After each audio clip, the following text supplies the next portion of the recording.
I'm going to show you 3 nice legato ideas that I use all the time to create longer lines.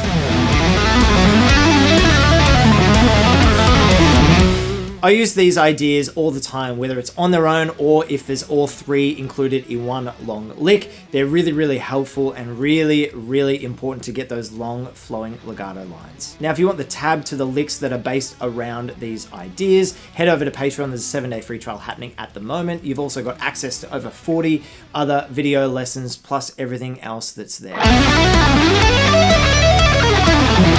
All right, so this first idea is really, really simple, but I use it all the time. It's really nice to create a little bit more motion in your lines. It goes hand in hand with some nice 3-note per string shapes, scale shapes. It's really, really cool. So let's check it out. This is what it sounds like nice and fast.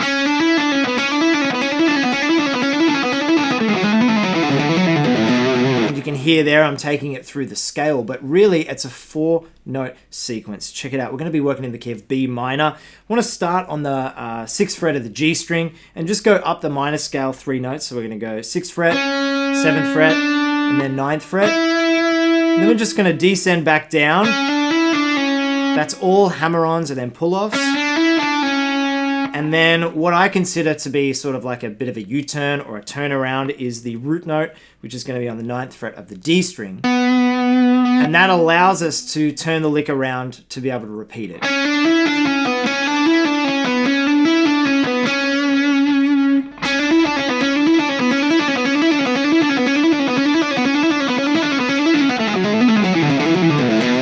And I'm using that same technique to descend down the scale. Now you will notice I am doing some hybrid picking. I really like the sound of that, and for me it's easier. So every time I pluck the G string, I'm using my middle finger of the right hand. I've had a lot of people ask recently what's going on with my right hand. This is generally the rule. So anytime I'm going to pluck that G string, I'm doing it with my middle finger, and then I'm plucking the D string with a pick. And that means that the middle finger follows immediately after, right?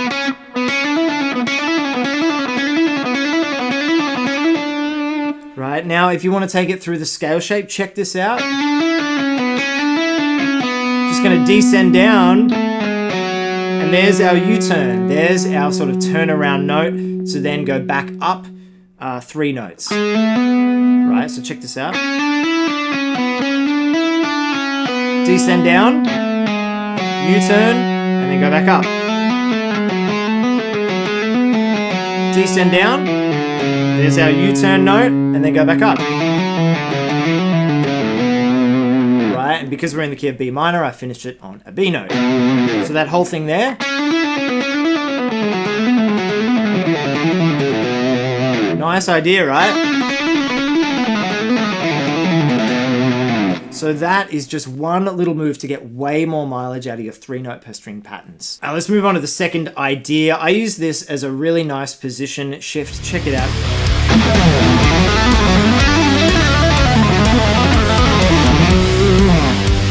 So this is the move. Speed it up.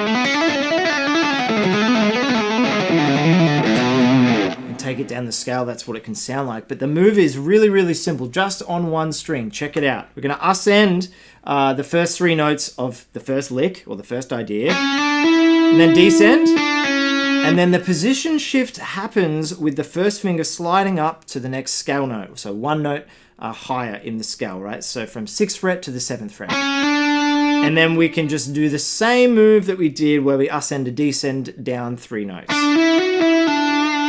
Right, so far we got this. And then if you want, you can do the whole thing again just by sliding down to the original position. Check it out.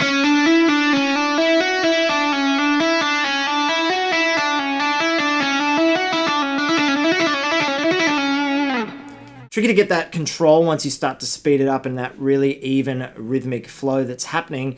So really, really work at getting that nice and even before you start to speed it up. You can work at the speed by just doing nice little short bursts. Right?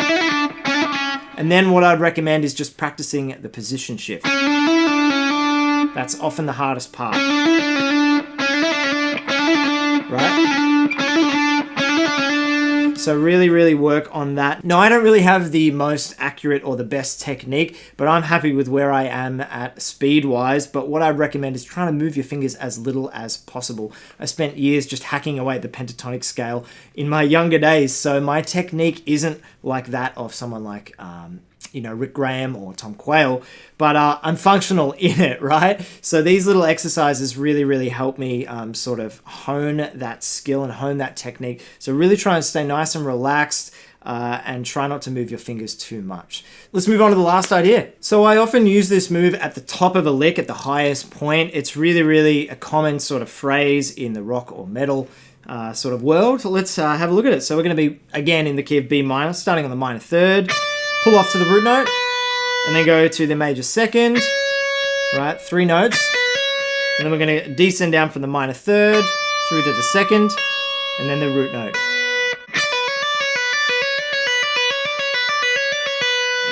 So as I said before, I like to use this idea at the top of a line. It sounds something like this.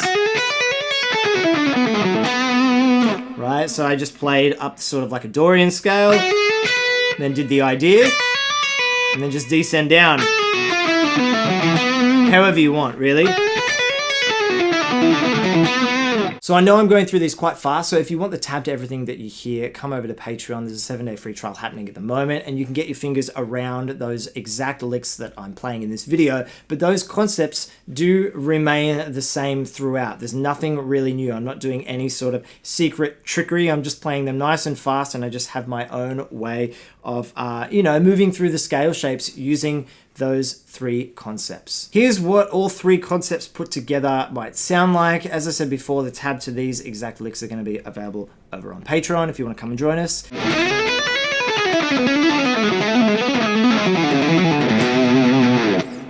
Thanks so much for watching, guys. I'll see you on the next one. Cheers.